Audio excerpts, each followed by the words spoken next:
Dear friends, around 8 million Baha'is living in 250 countries and independent territories around the world are celebrating the greatest Baha'i festival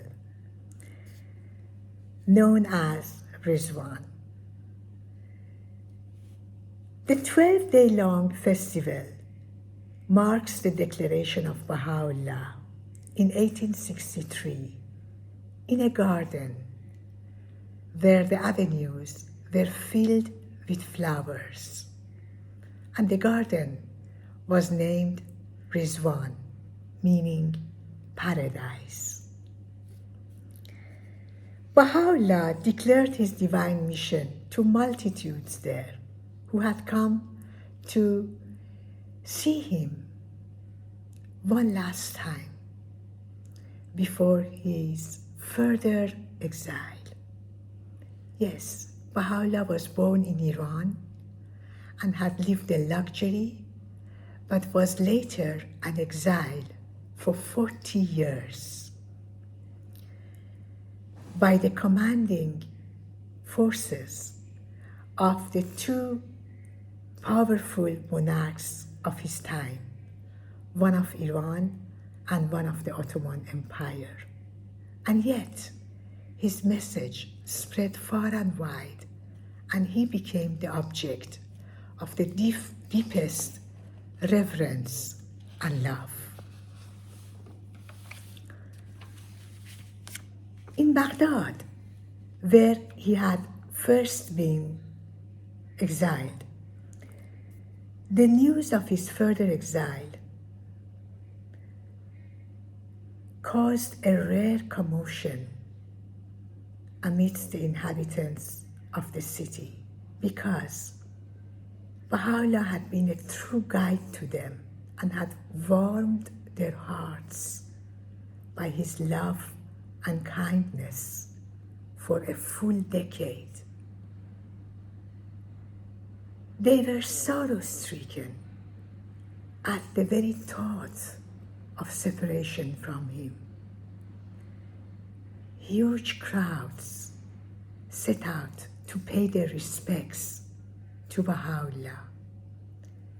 This included chiefs, officials, notables, princes, poets, workers, the rich and the poor, the young and the old, the men, the women and the children, Jews, Christians and Muslims.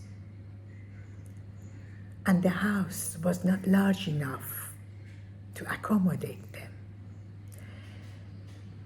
One of the notables in the city placed his own garden at the disposal of Baha'u'llah so that he could receive everyone there. On April the 21st of 1863, Baha'u'llah passed through the streets of Baghdad on horseback and entered the garden. There, in the course of 12 days, he declared his divine mission, thus transforming the darkness of sorrow into the radiance of joy. Allow me to draw a comparison between what happened on those days in Baghdad and what is happening today in our world.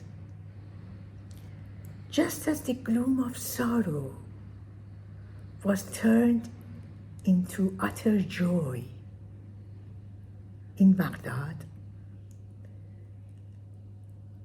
now in our world today, amidst the ruthless wars and the ruinous bloodshed, a new luminous vision that has dawned upon the world can be seen. A path to unity and peace that Baha'u'llah has opened. This vision is not a utopian dream. It is not. Nor is it a naive aspiration or a pious hope.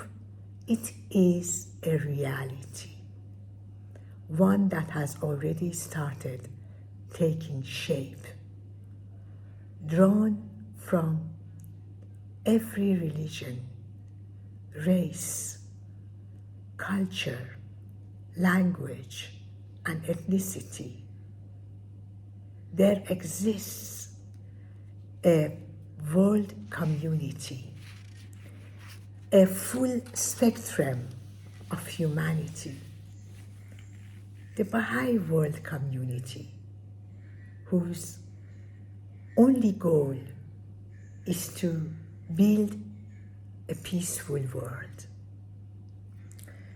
Friends, the oneness of humankind is the pivotal principle of Baha'u'llah. All of his other principles and teachings revolve around it.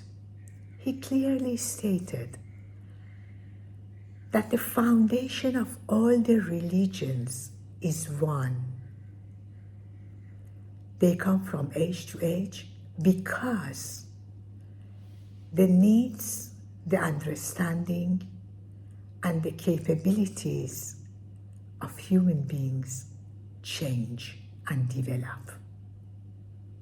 So, some new teachings are given from age to age, according to the exigencies of time. But all the religions have the same foundation because they are all sent by the same divine source, by God. I will address the issue of the oneness of mankind as a reality, as a question of survival, and as an inevitability. First, as a reality, despite diversities, humankind is one. Diversities exist in the physical and the material aspects of life, like the color of the skin, race, ethnicity, language, dress, culture. They are all physical and material. Pierre Teilhard de Chardin, the far-famed priest and philosopher, said once, "We are spiritual beings having a physical experience here on earth." Our physicality, friends, cannot define us, cannot. Our material life cannot define us. We define our humanness,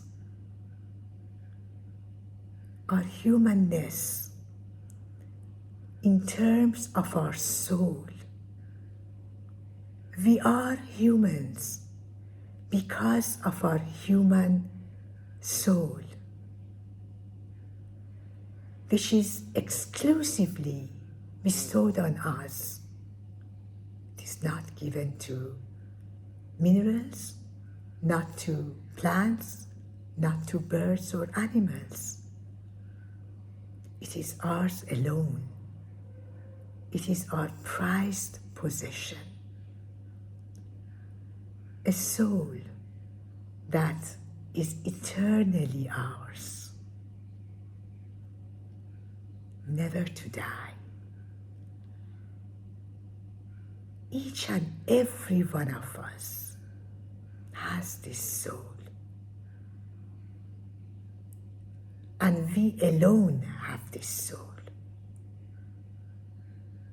Wow, what a great commonality and what a blissful common identity. Is this not enough for us to get united and to forget and ignore the diversities? And why? Why to ignore? We actually need to celebrate the diversities. Celebrate the diversities. It is because of those diversities that we are like beautiful flowers in the garden of God. Our various sizes, shapes, and colors are like those beautiful flowers that are of different shapes and colors and sizes. When we say shapes and colors and sizes in human beings, we definitely mean the color of our skin, that is to say race, and the way we look, our shapes, our various backgrounds, such as religion, culture, dress, language, all of that. The garden is beautiful because of the diversity of flowers. And humanity is beautiful because we are diverse.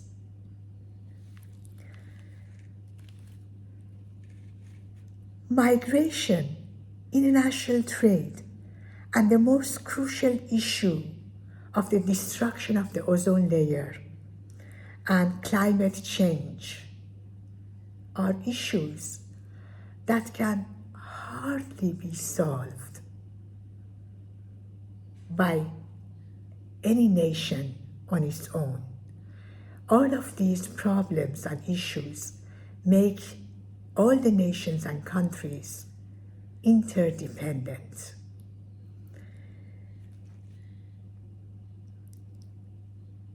The issue of the destruction of the ozone layer and of climate change is such that it is absolutely impossible to get it solved unless there is unity between the governments and there is agreement. United we stand, divided we fall. Never has the idiom been more applicable. Moreover, the continuation of ruthless bloodshed and ruinous wars makes world peace and unity a question of survival, and that leads to it becoming inevitable. The Universal House of Justice, the governing body of the Baha'i world community, stated, "World peace is not only possible, but inevitable. It will come about either by an act of consultative will or after unimagined horrors precipitated by humanity's clinging to old patterns of behavior." So it will come. World peace will be established. But when and how, that depends on humanity. The choice is ours, dear friends. The choice is